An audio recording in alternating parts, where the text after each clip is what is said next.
So let's get started with the first fight of the night, KSI vs Swarmz. This one wasn't easy, going to be an easy knockout for JJ. Swarmz just been training for 2 weeks.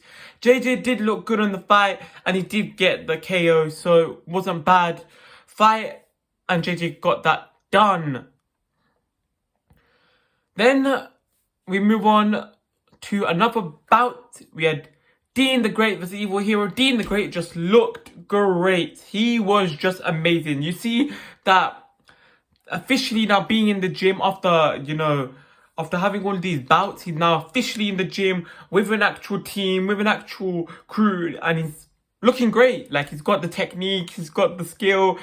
I want to see him box again. It made for an interesting bout, and he got Evil Hero done nicely. It was a nice little bout there.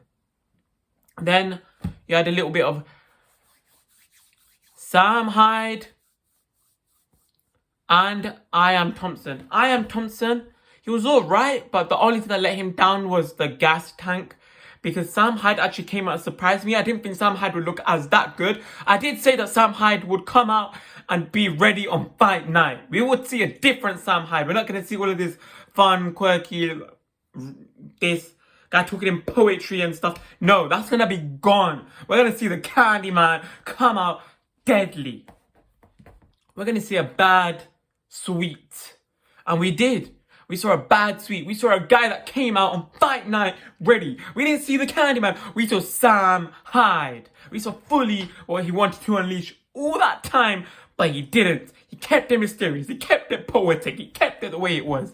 And it worked. As soon as he found out that my jabs to the middle, my jabs straight to the middle are working, my combos straight to the middle are working and getting through, and they're really doing the damage, bam! He did that more, and I Am Thompson, his stamina, because he's a big guy, his stamina just went down and down and down. He just couldn't hack it. Then as soon as I Am Thompson done bam, straight to the middle, and done all these combos straight to the middle, just worked and kept going and going, and Sam looked great. Then you have Andy Warski and Salt Papi. The man added the salt to the ring. The ring was a bit tubulant. We had some taste, but we needed more salt. And Mr. Papi came in, adding all that salt to the ring, coming in with his dance, his licking his lips and all sorts. Then he put that smoke and the fire and combined the two. 29-second knockout, good combos. And maybe he called out KSI, he's called out Salim. Maybe those two are good bouts. And Salt Papi versus Salim. Salt Papi versus KSI. I'm interested in seeing a Salt Papi versus Salim. I feel like that could be a good bout for Salt Papi and Salim.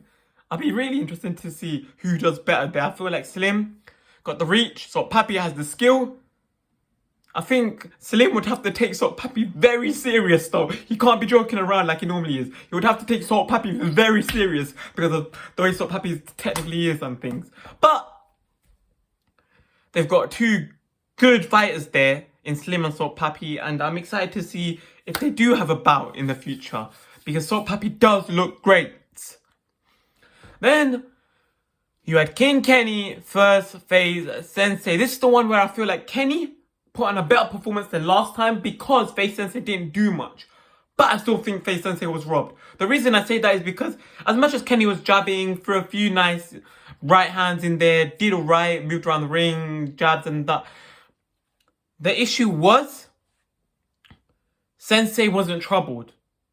Sensei got two technical KOs. He did hurt Kenny twice, which technically counts as a KO, as well as that. He didn't look troubled. He was moving around the ring. He was throwing his own combos here and there. He could have stepped up and done more. But he didn't need to. He didn't look troubled throughout that time. Kenny was just jabbing him out, trying to keep him at a distance, throwing a few, KOs.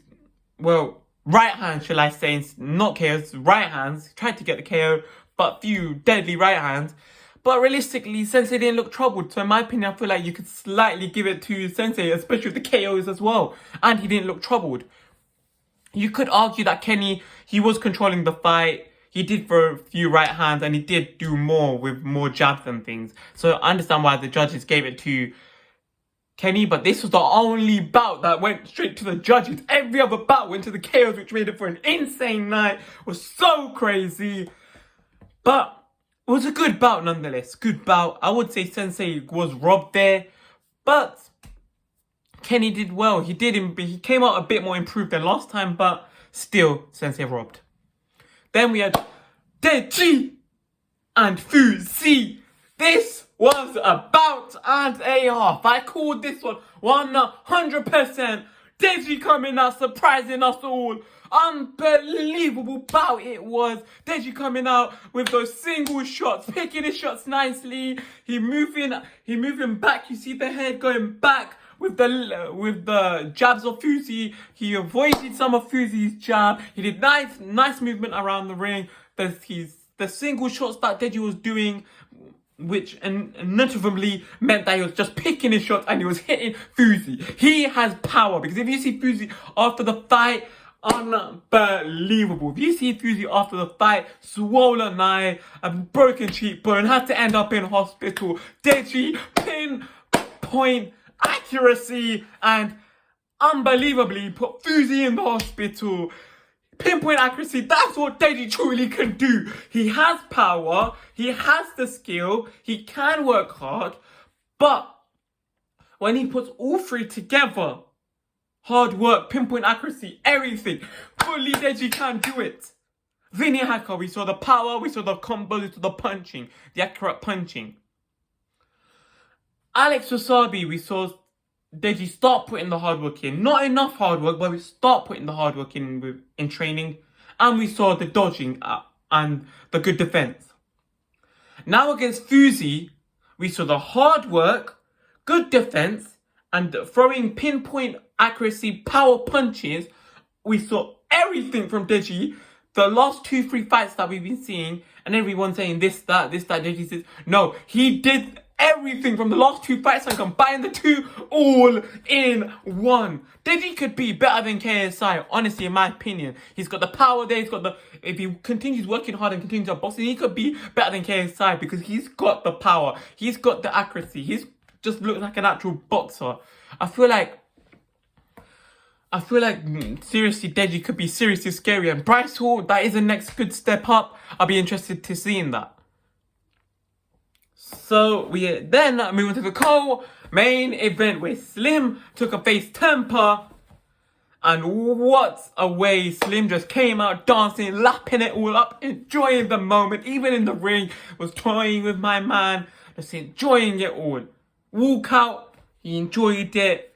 In the ring, you could tell he was just toying with FaZe, Temper, and enjoyed it. And then what? Temper did come out and have a few nice bit of movement and a few nice punches. But it wasn't enough for Slim, because what an unbelievable KO we just saw. That was unreal. And Slim vs KSI, I think that should happen in January. I think JJ should take the next step up and go for this man. Slim looked good. Temper, I want to see him get in the ring again, try getting that W again. But Slim was just jabbing him and did some nice movement, and Temper couldn't handle that. And then the last bout was Pineda take on KSI. KSI, he looked good. Got the power, got the accuracy, got the combos, got the movement, got the defense. He has everything. And this time, he's not just throwing wild swings for the sake of it, for the fans, for his dog mentality, for anything. His brain is thinking more. You could tell in the ring that his brain is thinking more of what I should be doing. It's more calculated. It's not just the insanity there. It's actually calculated. And JJ showed that he can be a technical fighter. Yes, he's still got things to work up on, but Pineda was just embarrassing. Every time Pineda threw, JJ just did a counter. The body shots, Pineda couldn't handle the powerful body shots from JJ. You could just tell by his face that he felt those body shots, and complaining about his head every time getting hit. Every time he goes down, shaking his head like this, like embarrassing. This journeyman Mexican, so soft. Mexican warrior, hey? What an embarrassment. But He did call out Swarmz, and I do want to see Luis Pineda take on Swarmz. Maybe that could be October 15th, potentially. Both guys have lost to KSI. Which one can get the W? That could be making for an interesting bout. But other than that, those are my thoughts on the fights of August 27th, Misfits Boxing Series 1. You can tell me your thoughts in the description below, and peace.